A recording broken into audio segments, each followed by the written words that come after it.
본문과 조금 동떨어진 얘기일지는 모르지만 성공한 그 사람들의 부자들의 습관이 있다고 합니다. 이들은 성공할 수밖에 없는 배경을 가지고 있는데 이 배경은 흔히 말하는 어떤 그 인맥, 어떤 백 아니면 부모님 내 어떤 그 자산을 말하는 것이 아닙니다. 토머스 쿨러가 쓴 책 부자들의 습관을 보니까 성공한 사람들의 가장 일반적인 그 습관이 있는데 그것이 어떤 것이냐 하면 독서라고 합니다.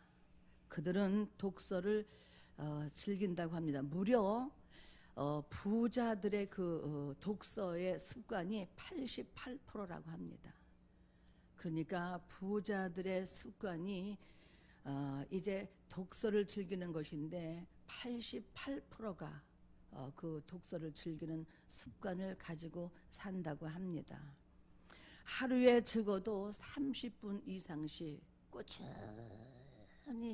꾸준히 그렇게 책을 가까이 하며 즐겨 한다고 합니다. 그런데 가난한 사람들을 보면 몇 프로가 그렇게 독서를 즐기는가 하면 단 2%밖에 되지 않는다고 합니다.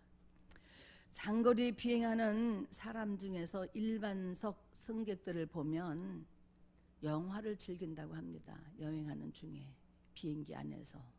그런데 비즈니스석이나 아니면 퍼스트 클래스 앉아 가는 사람들을 보면 대부분의 사람들이 이제 일을 하거나 아니면 두툼한 책을 이제 읽는다고 그렇게 얘기합니다. 성공한 사람들을 가만히 보면 자기의 지근거리에 아주 가까운 거리에 언제나 책을 둔다고 그렇게 말합니다. 뭐 가방 안에도 책을 한 권씩 가지고 다니고 책상 위에 사무실에도 그리고 침대 옆에도 자동차 안에도 어디에도 흔히 그들은 늘 책을 가까이 하고 이제 책을 즐겨 본다고 그렇게 합니다. 이들은 평생 교육의 힘을 믿기 때문에 책을 통해서 끊임없이 간접적인 교육을 이제 배워간다고 그렇게 얘기를 합니다. 그리고 두 번째는 부자들의 습관이 있는데 어떤 습관이냐 하면 목적 의식이 아주 분명하다고 그렇게 얘기를 합니다. 내가 성공을 꿈꾸고 있는데 무엇을 위한 성공인가 하는 겁니다. 나의 성공의 목적과 그 가치가 무엇인가를 그들은 끊임없이 연구하고 탐구해서 그 목적과 목표가 분명하다고 합니다. 이것을 명확하게 할 때 이때의 가치와 그리고 목적에 대한 열정이 생긴다고 그렇게 얘기를 합니다. 그리고 세 번째는 많이 있겠지만 몇 가지만 보면 이들은 문제를 보는 방식이 남들과 다르다고 합니다. 이들에게는 아주 평범한 것을 비범하게 보고 그리고 그 비범하게 보는 것을 실제 삶 속에서 비범하게 다루는 방법을 그들은 알고 있다고 합니다. 우리 예수 그리스도를 믿는 사람도 마찬가지예요. 하나님의 말씀인 성경을 가까이 하지 않으면 영적으로 성공할 수 없으며 그분을 알지 못하면 그분이 주시고자 하시는 영적인 신령한 은사들과 신령한 능력을 우리가 받을 수가 없습니다. 믿음으로 성공한 사람들을 보면 하나같이 성경을 많이 읽은 사람이고 그리고 성경을 정말 가까이 늘 하는 사람들인 것을 우리는 알 수 있습니다. 하나님의 가르침과 그리고 그분의 인도함을 어디에서 받을 수 있는가? 그분이 누구이신가를 우리가 어떻게 알 수 있는가 하면 여러분 우리는 그가 말씀하신 말씀을 통해서 우리가 인도함을 받고 알 수 있고 능력도 받는 겁니다. 그래서 우리 인생의 지도가 바로 성경입니다. 길이요 진리요 생명이신 그 예수를 우리는 어떻게 만나는가 하면, 그는 갈 길 모르는 인생의 답이 어디 있는가 하면 그분이 말씀하신 말씀으로 돌아가야 합니다. 그래서 성경으로 돌아가서 그 성경을 통해서, 그분의 말씀을 통해서 우리는 우리의 인생의 답을 찾아가는 거예요. 내가 어디서 와서 어디로 가는지 여러분 그것을 분명하게 알 때에 내가 바른 삶을 살 수 있는 것이고, 내가 제대로 내가 예수를 믿을 수 있는 겁니다. 그분이 하신 말씀을 모르면, 그분의 의도를 모르면, 그분의 성품을 모르면 그분의 인도함을 받을 수 없으며 그분의 도움조차도 받을 수 없을 것입니다. 하나님의 말씀을 믿음으로 받은 사람만이 행동으로 옮길 수 있습니다. 사실 오늘은 이 말씀을 하려고 하는 것이 아닌데 여기까지 왔습니다. 성령의 열매 중 8번째 열매인 온유함에 관해서 오늘 말씀하려고 하는데 여기까지 왔어요. 예. 예, 그것도 우리가 영적으로 정말 중요하고 필요한 것이기 때문에 그렇게 인도함을 받지 않았나 싶습니다. 여러분, 온유함의 뜻이라고 하는 것은, 온유의 뜻이라고 하는 것은 어떤 거냐 하면, 절제된 힘이 아주 따뜻하고 아주 부드럽게 나타나는 것을 온유다, 온유하다 이렇게 우리는 얘기를 합니다. 시편 37편 8절과 9절에 보면 분을 그치고 그리고 노를 버리고 너희는 불평하지 말라고 이렇게 말씀하고 있습니다. 오히려 분내고 노하고 그리고 불평하는 사람들은 오히려 악을 만들 뿐이라고 이렇게 말씀하고 있습니다. 그러므로 말미암아 너희는 여호와를 소망하고 또 그 다음에 여호와를 소망하는 자들은 땅을 차지할 것이라고 이렇게 말씀하고 있거든요. 여러분 11절에는 뭐라고 말씀하고 있느냐 하면, 온유한 자들은 땅을 차지하며 풍성한 화평으로 즐거워한다라고 이렇게 말씀하고 있습니다. 여러분이 잘 아는 산상수훈에서도 온유한 자는 복이 있나니 그들은 땅을 기업으로 받을 것이라고 이렇게 말씀하고 있잖아요. 여러분, 하나님께서 온유한 자에게 축복하시는데 그 축복은 어떤 축복이냐 하면 땅을 기업으로 주셔서 땅을 다스리는 복을 주시겠다고 이렇게 성경이 약속하고 말씀하고 있습니다. 여러분, 땅을 다스린다는 것이 무엇인가? 그것은 세상을 움직이는 힘이라는 것을 말씀하고 있는 겁니다.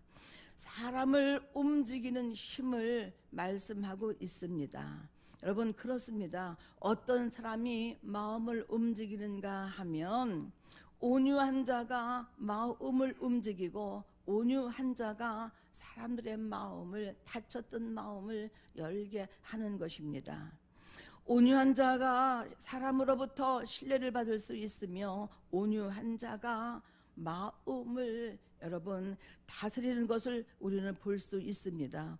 그래서 선한 영향력을 누가 미치느냐 하면 온유한 자가 선한 영향력을 미치게 되는데, 사람들의 마음을 열게 하고 사람들의 마음을 따뜻하게 하고로 말미암아 그의 선한 영향력을 통해서 세상을 이기고 그리고 사람들을 부드럽게 따뜻한 마음으로 다스리는 리더십을 갖게 된다고 합니다.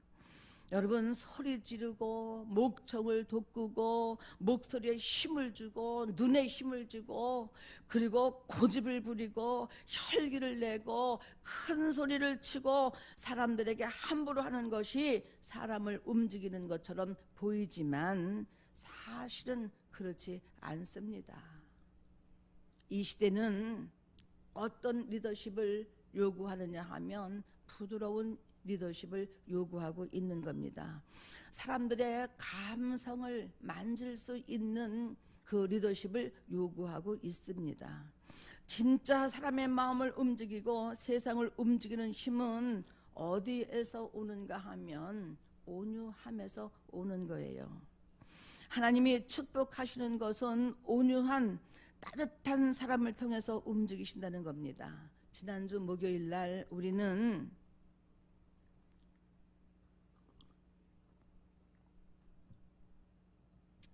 우리 교회 홈페이지를 관리해 주는 미디어 팀들을 만나보고 왔습니다.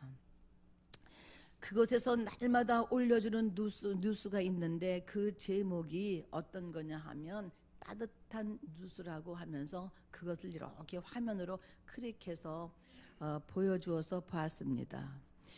여러분, 뉴스에 따뜻한 뉴스가 있나 이렇게 생각하기 쉽지만 사실은 찾아보면 이제 우리 주위에 얼마든지 아름답고 따뜻한 뉴스가 있다는 사실입니다.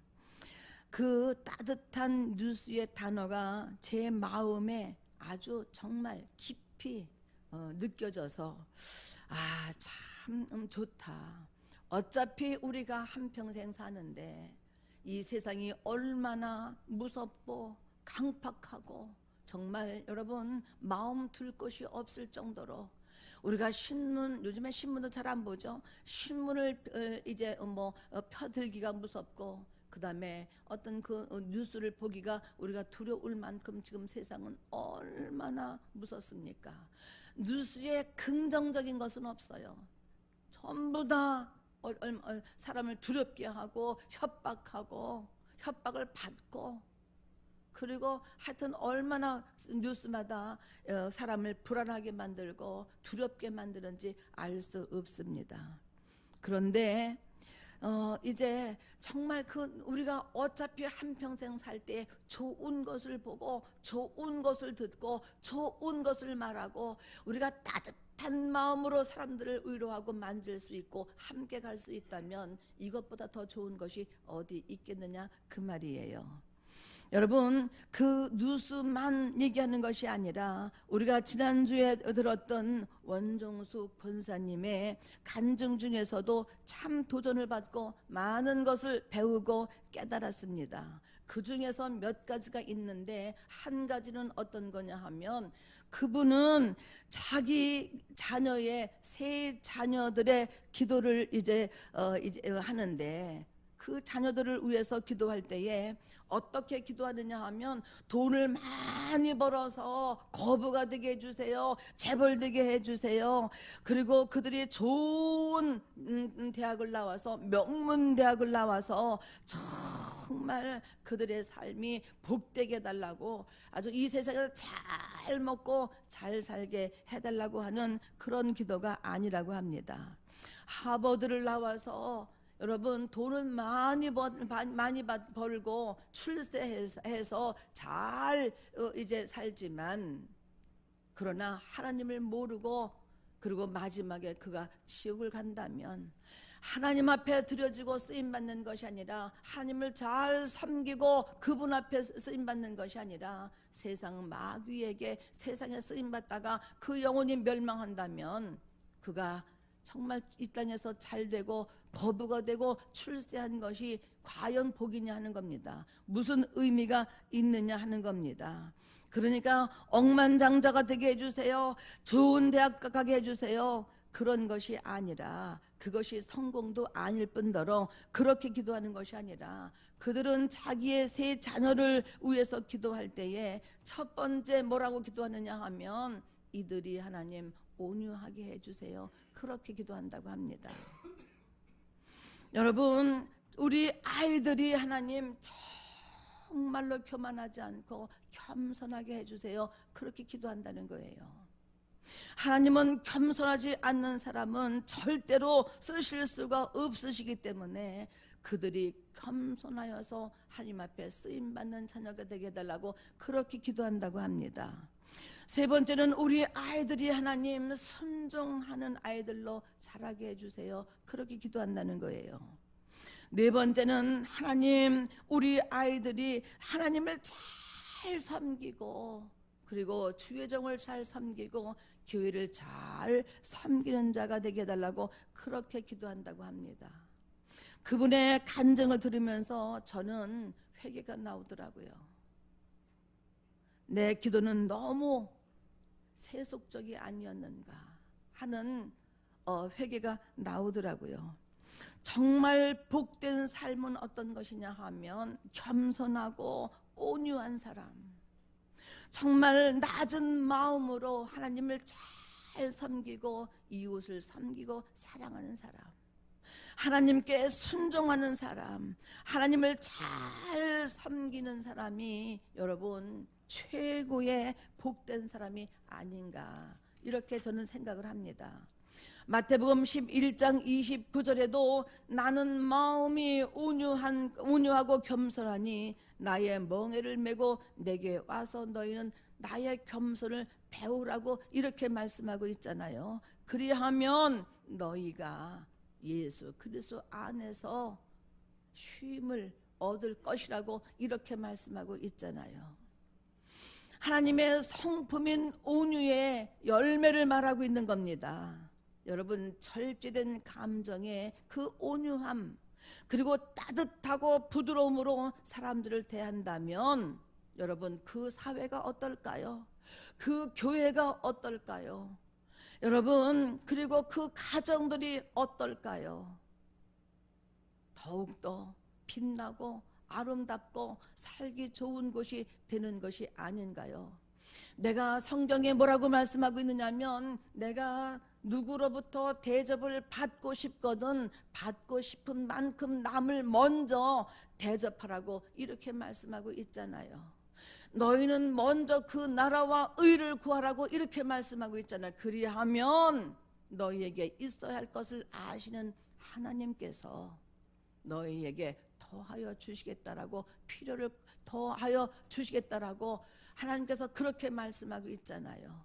내가 먼저 섬기고, 내가 먼저 사랑하고, 내가 먼저 용서하고, 내가 먼저 베풀고, 내가 먼저 손해보는 것이 아니라 내가 먼저 정말 이제 욕심을 내고 자기가 먼저 자기의 권리를 주장하고 자기의 권리를 찾는다면 여러분, 정말 그것이 그 삶의 그 주의 삶이, 그가 있는 그 주의 삶이 어떠한 것이냐 그 말이에요. 사랑하는 여러분, 우리는 정말 어떻게 남은 인생을 정말 살아야 할 것인가를 오늘 여러분 본문과 말씀 속에서 여러분들이 정말 여러분 찾으시기 바랍니다. 요즘에 신문을 통해서 보는 것이 있는데, 기업인들의 갑질이에요. 기업인들의 갑질. 자기 힘을 과시하는 사람들, 이런 사람들은 사회를 병들게 만드는 거예요.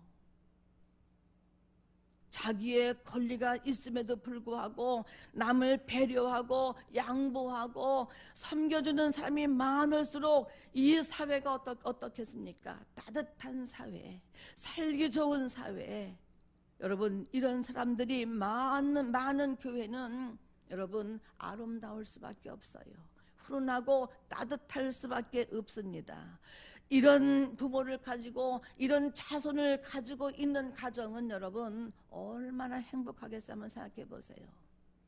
내가 먼저 손을 내밀고, 내가 먼저 용서하고, 내가 먼저 베풀고, 내가 먼저 정말 다스림을 받는 것이 아니라 내가 섬겨줄 때에 그 아름다움과 그 안에서 그 행복의 향기가 가득하지 않겠습니까?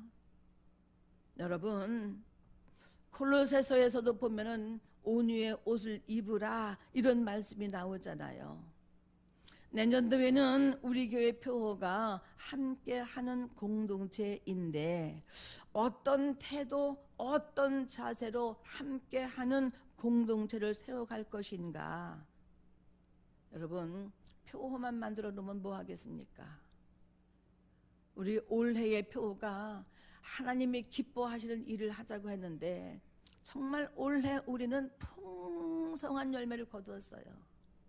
정말 어떤 해보다도 우리 모두 한 사람 한 사람이 정말 하나님이 좋아하시고 하나님이 기뻐하시는 일을 하고자 하며 또 그렇게 작은 그 어떤 그 손길과 모임들이 움직이고 행동할 때에 우리는 올해 어느 해보다도 많은 것을 경험했고 그리고 많은 이적과 표적과 기사를 우리를 개인에게도 교회에게도 여러분 우리는 보았습니다. 그냥 1년에 그 표로 그냥 걸어 놓는 것으로 우리가 끝나는 것이 아니라 정말 여러분 우리는 그 표대로 우리가 그렇게 한 1년을 그 한 해를 그렇게 살아야 합니다. 그래야지 여러분 열매가 있는 거예요.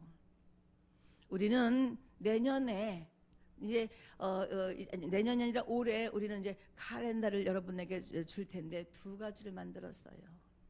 한 가지는 어떤 거냐 하면 정말 그 여러분 가정에 매달 주는 그 기도의 제목을 이제 카렌다에 실어 넣었어요.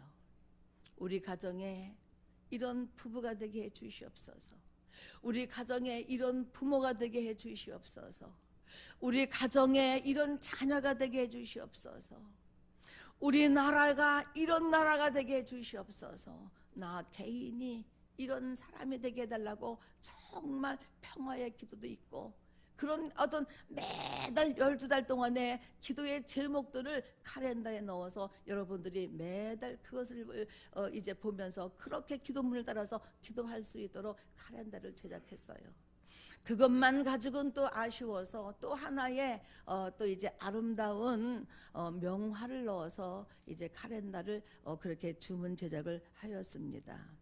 어떤 얘기냐 하면 여러분 우리는 어떤 자세로 우리는 함께하는 공동체를 만들어 갈 것인가? 우리가 어떤 마음의 자세로 내가 소속돼 있는 직장이면 직장, 학교면 학교, 아니면은 뭐 사회면 사회, 여러분이 정말 교회면 교회, 가정이면 가정, 여러분이 소속돼 있는 곳에서 나의 그 자세와 나의 마음의 가짐과 나의 그 태도가 어떠한 이제 마음가짐으로 세워져야 할 것인가 하는 것을 말하는 것입니다. 여러분 온유한 태도와 온유한 언어로 온유한 섬김으로 함께 해야 할 것입니다. 잠언에도 보면 부드러운 혀는 뼈를 깎는다고 이렇게 말씀하고 있지 않습니까? 사람들을 세워주고 칭찬하고 위로하고 격려하고 우리가 여러분 어느 곳에서든지 여러분이 그렇게 섬김의 자세와 부드러운 언어를 통해서 그들과 함께 할 수 있다면 여러분이 있는 곳은 행복이 있을 것입니다. 사람들의 마음을 따뜻하게 할 것입니다. 사랑하는 여러분, 성령의 열매인 온유함으로 모두에게 따뜻한 사랑을 나누는 공동체가 되시기를 예수 그리스도의 이름으로 축복합니다. 내년에는 올해보다 좀 더 겸손하고 내년에는 올해보다 좀 더 주님의 말씀을 가까이 하고 그리고 섬김과 그리고 부드러운 마음으로 여러분이 소속되어 있는 모든 곳에 하나님의 아름다운 향기가 피어나시기를 예수 그리스도의 이름으로 축복합니다.